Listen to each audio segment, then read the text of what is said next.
The following is taken from a poem written by a young woman named Jane Marchevsky, also known as Nightbird. In 2021, while struggling with cancer, she performed on America's Got Talent, an original song of hope and encouragement which resonated with people around the world. Her funeral was a victorious celebration of a life which found hope in Jesus Christ, despite extremely difficult health issues.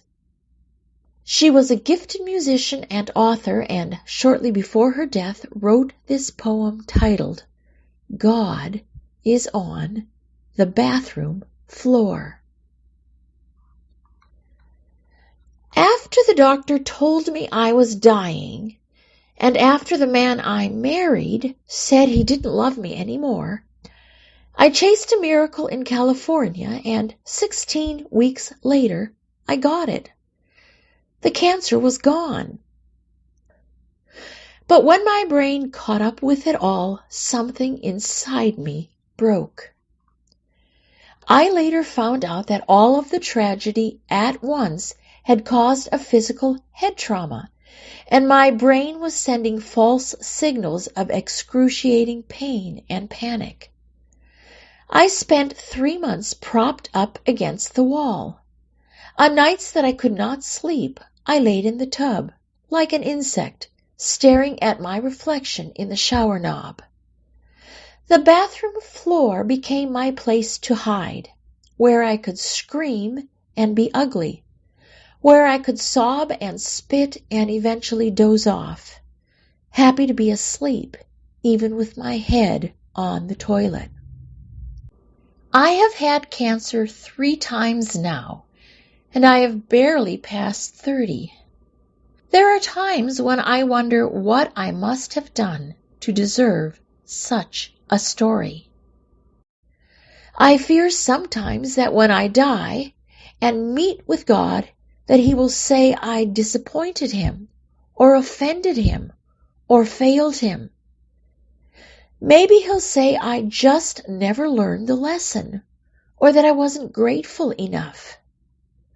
But one thing I know for sure is this: He can never say that He did not know me. I am God's downstairs neighbor, banging on the ceiling with a broomstick.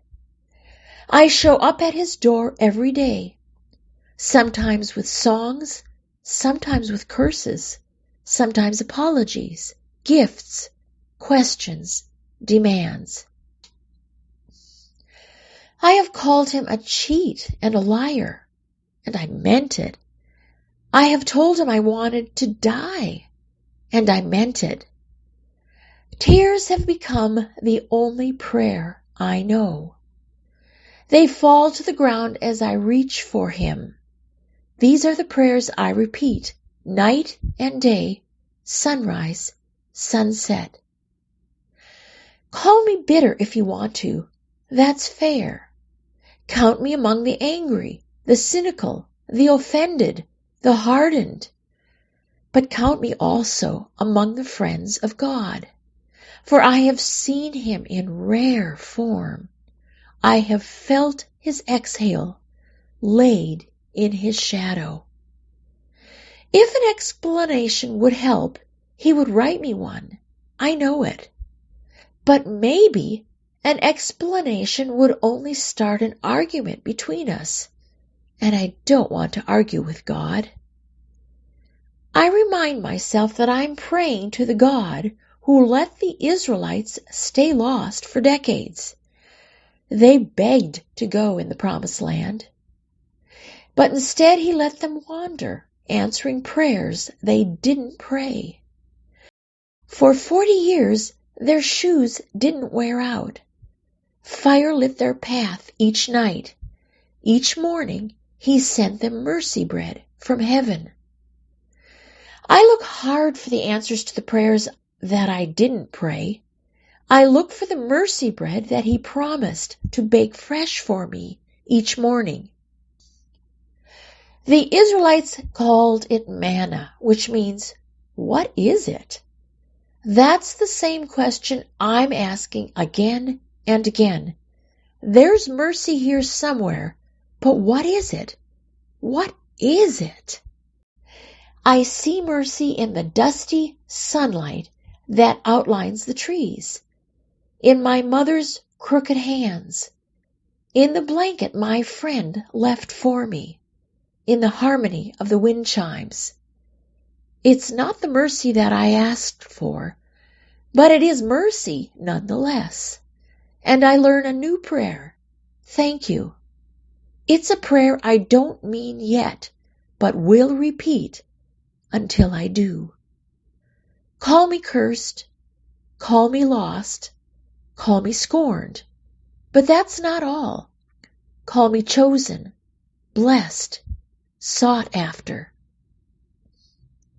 Call me the one who God whispers his secrets to. I am the one whose belly is filled with loaves of mercy that were hidden for me. I have heard it said that some people can't see God because they don't look low enough. And it's true. If you can't see him, look lower. God is on the bathroom floor.